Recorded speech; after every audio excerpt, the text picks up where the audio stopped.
Hello everyone, एक बार फिर स्वागत है आप सभी का अपने यूट्यूब चैनल पर। तो फ्रेंड, जैसा कि आप थंबनेल पे देख ही चुके हो, आज की इस वीडियो में हम डिस्कस करेंगे इंडियन जीके के कुछ इम्पोर्टेंट क्वेश्चंस, कुछ इम्पोर्टेंट टॉपिक जो मैंने आपको आगामी एचपीयू बीएड एंट्रांस और एसपीयू बीएड एंट्रांस दोनों में ये क्वेश्चन और टॉपिक जो होंगे वो आपको काफ़ी हेल्पफुल साबित होंगे। इन क्वेश्चंस और टॉपिक को हम अकॉर्डिंग टू सिलेबस, जो सिलेबस में जो दिया है, सिलेबस दिया है कि कौन से टॉपिक से आपको क्वेश्चन पूछे जाएंगे इंडियन जीके के, उसी के अकॉर्डिंग आज हम इन क्वेश्चंस और टॉपिक को हम डिटेल में डिस्कस करेंगे। तो फ्रेंड्स, आपने करना क्या है, इन क्वेश्चंस के शॉर्ट फॉर्म में नोट्स जरूर बना लेने हैं, क्योंकि रिवीजन के टाइम ये क्वेश्चंस आपको काफ़ी हेल्पफुल साबित होंगे। तो फ्रेंड्स, अगर आप एचपी और एसपीयू बीएड एंट्रांस की तैयारी कर रहे हो तो इसके लिए मैंने एक अलग से प्लेलिस्ट बनाई है, जिसका जो लिंक है वो मैंने डिस्क्रिप्शन बॉक्स में दे दिया है। आप वहां पर जाकर वीडियोस देख सकते हो, वहां पर आपको सभी सेक्शंस की वीडियोस आपको देखने को मिलेंगी। और एक आपके लिए एक और इन्फॉर्मेशन है, अगर आप सभी कमीशन और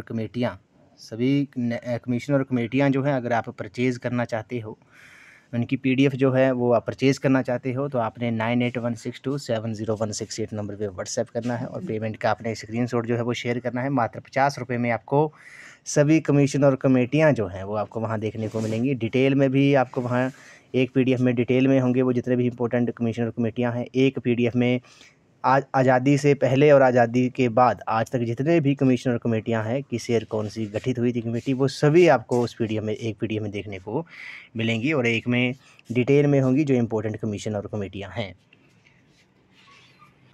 तो अब जो हम टॉपिक डिस्कस करेंगे वो सबसे पहले बात करेंगे पॉपुलेशन के बारे में, जनसंख्या के बारे में। ये जो आपने देख लेना है प्रोस्पेक्टस में, जो इंडियन जीके के जो टॉपिक जो दिए हैं उसमें पॉपुलेशन का टॉपिक जो है वो भी दिया गया है, वहाँ से भी क्वेश्चन जो है वो पूछा जाएगा। 15 क्वेश्चन इंडियन जीके के होंगे। तो जनसंख्या के बारे में बात करते हैं।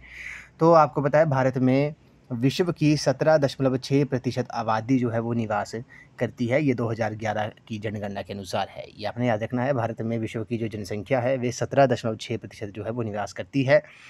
उसके बाद इम्पोर्टेंट है ये आपने नोट कर लेना है, 1872 ईस्वी में प्रथम बार जनगणना का प्रयास जो था वो लॉर्ड मेयो के इसमें किया गया था। तो प्रथम जनगणना का जो प्रयास था वे लॉर्ड मेयो द्वारा 1872 में किया गया था। लेकिन क्रमबद्ध जनगणना की जो शुरुआत थी वह 1881 में लॉर्ड रिपन के काल में हुई थी। ये आपने याद रखना है। क्रमबद्ध जो जनगणना थी उसकी शुरुआत जो थी वो 1881 में लॉर्ड रिपन के काल में हुई थी। तब से प्रत्येक 10 वर्ष बाद जो है जनगणना का कार्य भारत सरकार द्वारा किया जाता है। ये आपने याद रखना है। अभी 2021 में जनगणना होनी थी, लेकिन कोरोना काल की वजह से जो जनगणना थी वे आगे पोस्टपोन कर दी गई थी। अब मे बी लोकसभा चुनाव के बाद जो है इस वर्ष में आपको जो जनगणना है वो आपको देखने को मिलेगी, जनगणना के आंकड़े जो होंगे।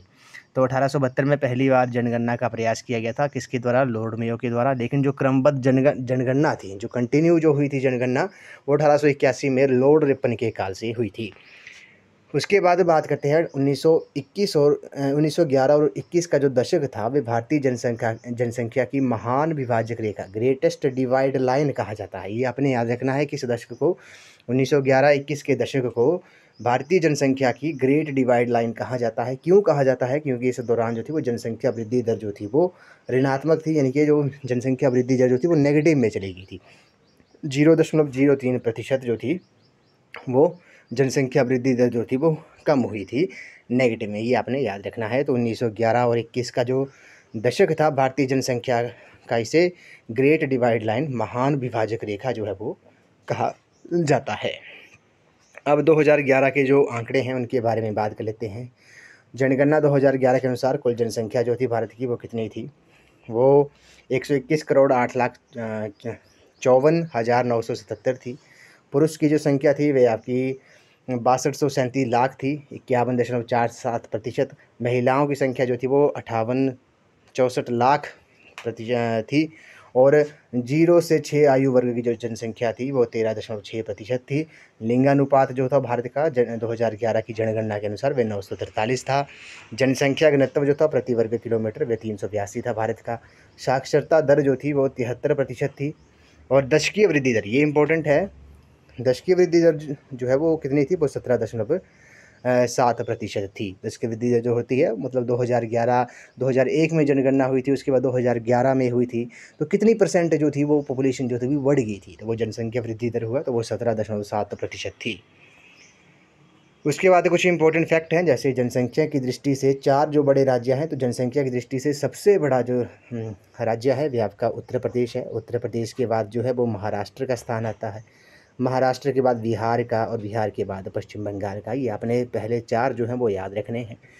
जनसंख्या की दृष्टि से 4 जो सबसे छोटे राज्य हैं वे कौन से हैं? पहला है आपका सिक्किम है, सिक्किम के बाद मिज़ोरम है, मिज़ोरम के बाद अरुणाचल प्रदेश है, अरुणाचल प्रदेश के बाद जो है वो आपका गोवा है। ये आपने याद रखना है, पहले 4 तो आपको पता ही होने चाहिए। तो जनसंख्या की दृष्टि से सबसे बड़े 4 राज्य कौन से हो गए? उत्तर प्रदेश, महाराष्ट्र, बिहार, पश्चिम बंगाल। सबसे छोटे सिक्किम, मिज़ोरम, अरुणाचल प्रदेश और गोवा हो गए। उसके बाद बात करते हैं सर्वाधिक साक्षरता दर वाले जो 4 राज्य हैं। तो सबसे ज़्यादा जो साक्षरता दर है वे केरल की है, केरल के बाद मिज़ोरम की है, मिज़ोरम के बाद जो है वो गोवा की है, गोवा के बाद जो है वो त्रिपुरा की है। ये आपने याद रखना है। और न्यूनतम साक्षरता दर वाले जो 4 राज्य हैं वे कौन से हैं? पहला है बिहार, दूसरे पे अरुणाचल प्रदेश आता है, तीसरे पे राजस्थान और चौथे पे जो है वो झारखंड आता है। ये आपने याद रखना है। ये न्यूनतम साक्षरता दर वाले 4 राज्य हैं और सर्वाधिक साक्षरता दर वाले ये 4 राज्य हैं। उसके बाद बात करते हैं सर्वाधिक लिंगानुपात वाले जो 4 राज्य हैं। ये सबसे ज़्यादा जो सेक्स रेशो है, लिंगानुपात है, वे किस स्टेट का है? सबसे ज़्यादा जो है वो केरल का है, केरल के बाद तमिलनाडु का आता है, उसके बाद आंध्र प्रदेश का, उसके बाद मणिपुर का आता है। ये आपने याद रखना है।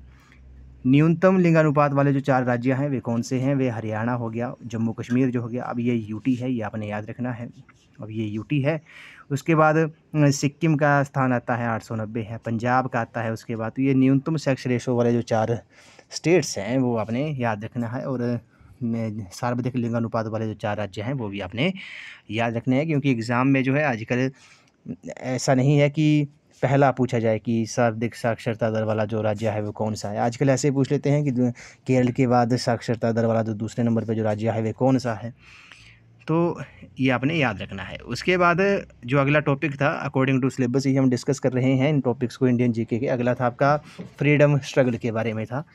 तो भारतीय स्वतंत्रता संबंधी जो महत्वपूर्ण तथ्य थे उनके बारे में बात कर लेते हैं हम। तो 5 मार्च 1931 को गांधी इरविन समझौता हुआ था। इसके पश्चात गांधी जी द्वितीय गोलमेज सम्मेलन में भाग लिया था। तो गांधी इरविन पैक्ट जो है, गांधी इरविन समझौता जो है वो कब हुआ था? वो 1931 में हुआ था। ये क्वेश्चन भी पूछा जा सकता है, कब हुआ था? 5 मार्च 1931 को हुआ था। उसके बाद अगले जो महत्वपूर्ण फैक्ट हैं, जैसे 1932 में गांधी तथा अम्बेडकर के बीच पूना एक्ट हुआ था। 1932 में गांधी और बी आर अम्बेडकर जी के बीच पूना एक्ट हुआ था। ये समझौता जो था वो दलित वर्गों से संबंधित था। ये आपने याद रखना है। 1937 के चुनाव में कांग्रेस ने 8 प्रांतों में सरकार का गठन किया था। और 22 दिसंबर 1939 को मुस्लिम लीग ने मुक्ति दिवस मनाया तथा वर्ष 1940 में अलग पाकिस्तान की मांग की थी।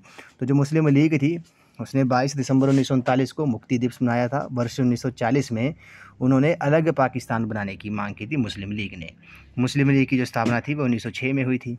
उसके बाद बात करते हैं आज़ाद हिंद फौज की जो स्थापना थी वो वर्ष 1942 में ब्रिटिश भारतीय अधिकारी मोहन सिंह ने की तथा सुभाष चंद्र बोस को इसका सर्वोच्च सेनापति जो था वो बनाया गया था। तो आज़ाद हिंद फौज की जो स्थापना थी वो कब हुई थी? 1942 में हुई थी।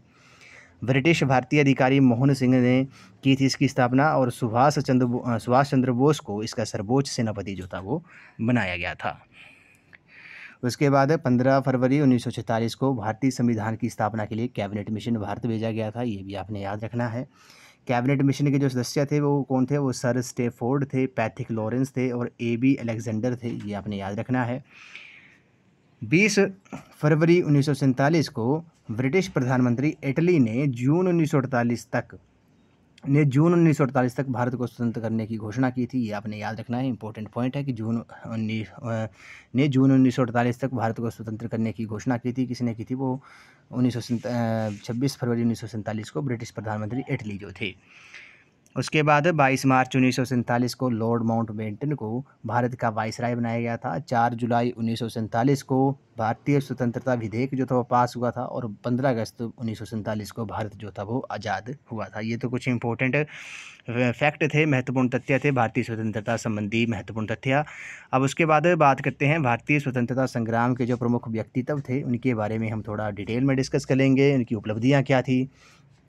तो सबसे पहले बात करते हैं दादा भाई नौरोजी के बारे में। तो दादा भाई नौरोजी जो थे वो ब्रिटिश कालीन भारत के एक पारसी बुद्धिजीवी, शिक्षा शास्त्री, कपास के व्यापारी तथा आरंभिक राजनीतिक और सामाजिक नेता थे। इन्हें भारत का वयोवृद्ध पुरुष जो है वो कहा जाता है, grand old man of India जो है वो कहा जाता है। ये आपने याद रखना है। क्वेश्चन जो है वो कई बार पूछा जाता है कि grand old man of India जो है वो किसे कहा जाता है? वे दादा भाई नौरोजी को कहा जाता है। उसके बाद बात करते हैं बंकिम चंद्र चटर्जी जी के बारे में। तो बंकिम चंद्र चटर्जी जो थे वो बंगाली भाषा के प्रख्यात उपन्यासकार, कवि और पत्रकार थे। भारत का राष्ट्रीय गीत वंदे मातरम की जो रचना थी वो इन्होंने ही की थी। और वंदे मातरम जो था वो कहाँ से लिया गया था?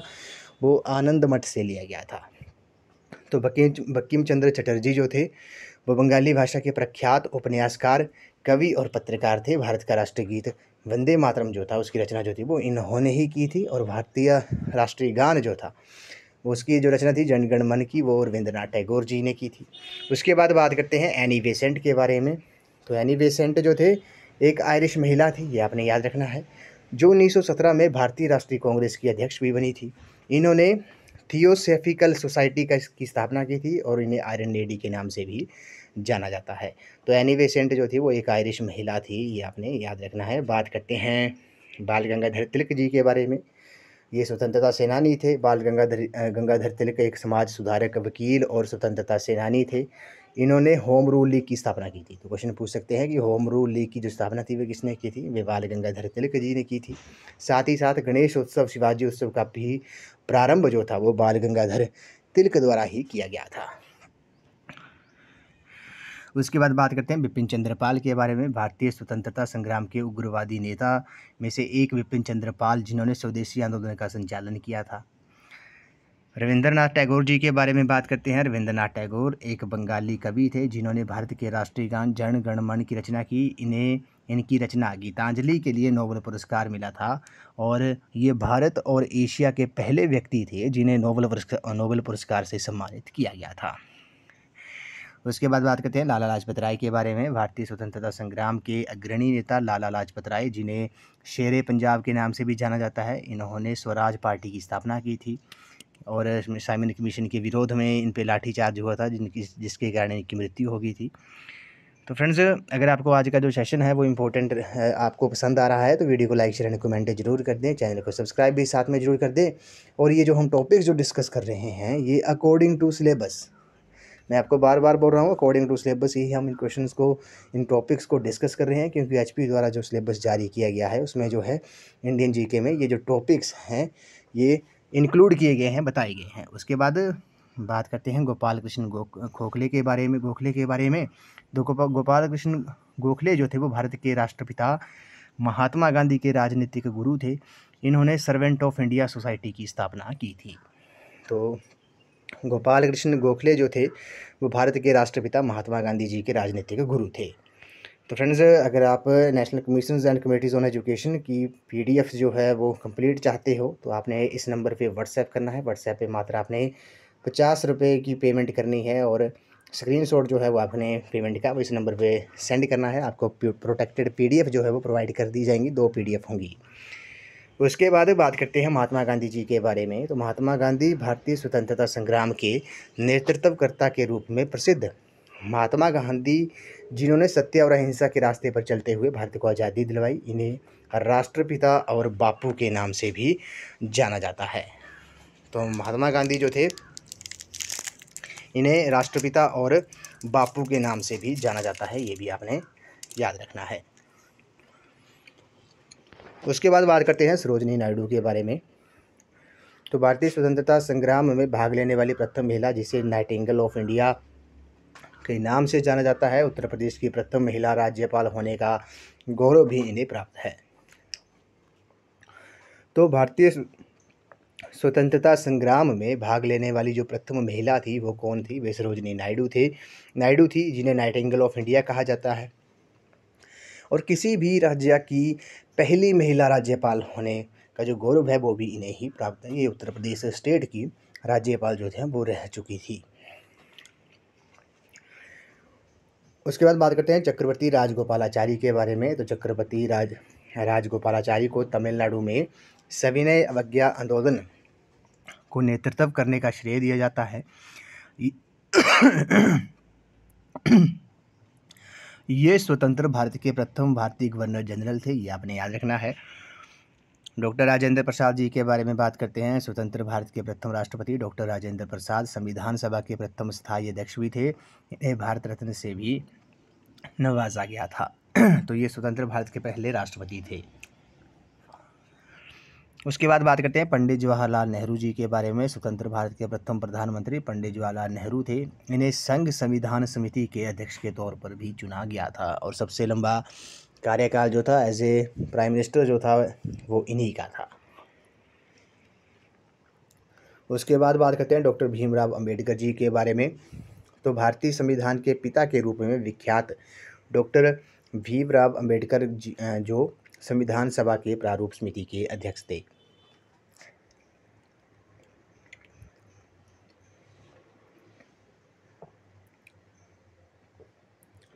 आपने याद रखना है जो BR अम्बेडकर जी थे, तो इनका जो पूरा नाम था बी से था भीमराव, R से था राव जी, भीमराव राव जी अम्बेडकर था, ये आपने याद रखना है। इन्हें भारतीय संविधान के जनक के रूप में भी जाना जाता है, father of the Indian constitution के नाम से जाना जाता है। और एक क्वेश्चन और है, जो भारतीय संविधान बनाने का जो विचार था, जो आइडिया था भारतीय संविधान बनाने का, वो MN रॉय ने दिया था, जबकि भारतीय संविधान का जो पिता है, जनक जो है, वो डॉक्टर भीमराव अम्बेडकर जी को कहा जाता है। उसके बाद बात करते हैं सुभाष चंद्र बोस जी के बारे में। सुभाष चंद्र बोस ने भारत की आज़ादी में महत्वपूर्ण भूमिका निभाई थी। इन्होंने दिल्ली चलो, जय हिंद, तुम मुझे खून दो मैं तुम्हें आज़ादी दूंगा आदि नारे दिए थे। इन्होंने आज़ाद हिंद फौज के नेतृत्वकर्ता में काफ़ी प्रसिद्धि पाई थी। तो सुभाष चंद्र बोस ने दिल्ली चलो, जय हिंद, तुम मुझे खून दो मैं तुम्हें आज़ादी दूंगा, ये जो नारे थे वो इन्होंने ही दिए थे। उसके बाद बात करते हैं सरदार भगत सिंह जी के बारे में। तो सरदार भगत सिंह को शहीद ए आजम के नाम से जाना जाता है। इन्हें सेंट्रल लेजिस्लेटिव असेंबली पर बम फेंकने के आरोप में 23 मार्च 1931 को फांसी दी गई थी। 23 मार्च को शहीद दिवस के रूप में मनाया जाता है। तो उसके बाद एक इम्पोर्टेंट टॉपिक है बंगाल विभाजन के बारे में। तो बंगाल विभाजन और राष्ट्रवादी आंदोलन। तो बंगाल में जारी राष्ट्रीय चेतना को समाप्त करने के उद्देश्य में लॉर्ड कर्जन ने 20 जुलाई 1905 को बंगाल विभाजन की घोषणा की थी। तो बंगाल विभाजन की जो घोषणा थी वो किसने की थी? वो लॉर्ड कर्जन ने की थी, जो 16 अक्टूबर 1905 से प्रभावी हो गया था। तो कब से प्रभावी हो गया था? ये 16 अक्टूबर 1905 से जो था वो प्रभावी हो गया था। बंगाल विभाजन जो था वो लॉर्ड कर्जन ने इसकी घोषणा कब की थी? 20 जुलाई 1905 को की थी। बंगाल विभाजन पर शोक दिवस तथा रक्षाबंधन दिवस जो था वो मनाया गया। 1906 में सलीमुल्लाह खान एवं आगा खान ने ढाका में मुस्लिम लीग की स्थापना की थी। तो ये जो पॉइंट है वो इम्पोर्टेंट है, आपने याद रखना है। मुस्लिम लीग की जो स्थापना थी वो कब हुई थी? वो 1906 में हुई थी। किसने की थी? सलीमुल्लाह खान और आगा खान ने। कहाँ पे की थी? बांग्लादेश की राजधानी ढाका में मुस्लिम लीग की स्थापना की थी इन्होंने, ये आपने याद रखना है। 1907 ईस्वी में कांग्रेस का विभाजन शुरू अधिवेशन में हुआ था। 1913 में लाल हृदयालाल ने सैन फ्रांसिस्को में गदर पार्टी की स्थापना की थी, ये भी इम्पोर्टेंट है। 1913 में सैन फ्रांसिस्को में गदर पार्टी की जो स्थापना थी वो किसने थी? वो लाला हरदयाल ने की थी। 1916 में भारत में होम रूल की जो स्थापना थी वो बाल गंगाधर तिलक और एनी बेसेंट ने की थी। वर्ष 1916 में कांग्रेस तथा मुस्लिम लीग का संयुक्त सम्मेलन जो था वो लखनऊ में हुआ था और गोपाल कृष्ण गोखले ने सर्वेंट ऑफ इंडिया सोसाइटी की स्थापना की थी, ये आपने याद रखना है। ये महात्मा गांधी जी के राजनीतिक गुरु थे। मोतीलाल नेहरू और चित्तरंजन दास ने वर्ष 1923 में स्वराज पार्टी का गठन किया था, ये भी आपने याद रखना है।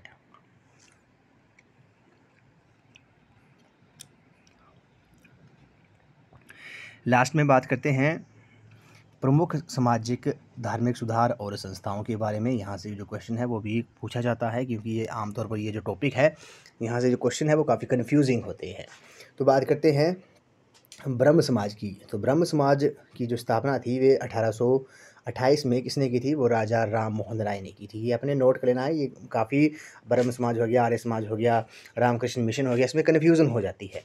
तो ब्रह्म समाज की जो स्थापना थी वो 1828 में राजा राम मोहन राय ने की थी। इसका जो कार्य था वह सती प्रथा और बाल विवाह का विरोध करना था। भारतीय पुनर्जागरण का जनक और नवजागरण का अग्रदूत कहे जाते थे। तो भारतीय पुनर्जागरण का जो जनक था वे राजा राम मोहन राय को कहा जाता था, ये आपने याद रखना है। आत्मीय की सभा की स्थापना अकबर द्वितीय ने राजा की उपाधि दी थी। उसके बाद बात करते हैं आर्य समाज के बारे में। तो आर्य समाज की जो स्थापना थी 1875 में स्वामी दयानंद सरस्वती ने की थी। भारत का मार्टिन लूथर किंग बाल विवाह, जाति प्रथा का विरोध तथा विधवा विवाह का समर्थन किया था। इसका नारा था वेदों की ओर लौटो, सत्यार्थ प्रकाश का संपादन था। तो वेदों की ओर जो लौटो का जो नारा था वह स्वामी दयानंद सरस्वती ने दिया था। लास्ट में बात करते हैं रामकृष्ण मिशन के बारे में। तो रामकृष्ण मिशन की जो स्थापना थी वो स्वामी विवेकानंद जी ने की थी। शिकागो धर्म सम्मेलन में भारत का नेतृत्व किया था। रॉक मेमोरियल हॉल की स्थापना जो है वो की जो कि कन्याकुमारी में है, ये आपने याद रखना है। तो रामकृष्ण मिशन की जो स्थापना थी वह स्वामी विवेकानंद ने की थी। आर्य समाज की स्वामी दयानंद सरस्वती ने की थी। ब्रह्म समाज की राजा राम मोहन राय ने की थी। तो ये आपने इसका आप स्क्रीनशॉट भी ले सकते हो या इसको आप नोट भी कर सकते हो। तो वेदों की ओर लौटो का जो नारा था वे स्वामी दयानंद सरस्वती जी ने दिया था। तो फ्रेंड्स, आज की इस वीडियो में बस इतना ही। आज हमने इंडियन जीके के कुछ इंपॉर्टेंट टॉपिक जो हैं वो इस वीडियो में हमने डिटेल में डिस्कस किए। अकॉर्डिंग टू सिलेबस ही हमने डिस्कस किए, जो सिलेबस में दिए हैं कि कौन से टॉपिक जो है वो पूछे जाएंगे, उसी के अकॉर्डिंग अब हम जो है वो इसकी बीएड और एसपीयू बीएड और एचपीयू बीएड की तैयारी कर रहे हैं अकॉर्डिंग टू सिलेबस ही। तो फ्रेंड्स, आज की इस वीडियो में बस इतना ही। आई होप आपको ये वीडियो पसंद आई होगी। तो वीडियो को लाइक शेयर एंड कमेंट जरूर कर दें, चैनल को सब्सक्राइब भी जरूर कर दें, बेल आइकन प्रेस करना ना भूलें, ऑल नोटिफिकेशन ऑन कर दें ताकि मेरे आने वाली हर वीडियो की नोटिफिकेशन आपको मिलती रहे। अगर आप एचपीयू और एसपीयू बीएड एंट्रेंस की तैयारी कर रहे हो तो इसके लिए मैंने एक अलग से प्लेलिस्ट बनाई है, जिसका जो लिंक है वो मैंने डिस्क्रिप्शन बॉक्स में दे दिया है। वहाँ पर आपको सभी सेक्शंस की वीडियोस आपको देखने को मिलेंगी, चाहे national commissions and committees on education हो, एचपीजी का हो, इंडियन जीके हो, हिंदी, इंग्लिश, रीजनिंग, मैथ, सभी सेक्शंस की वीडियोस आपको वहाँ देखने को मिलेंगी।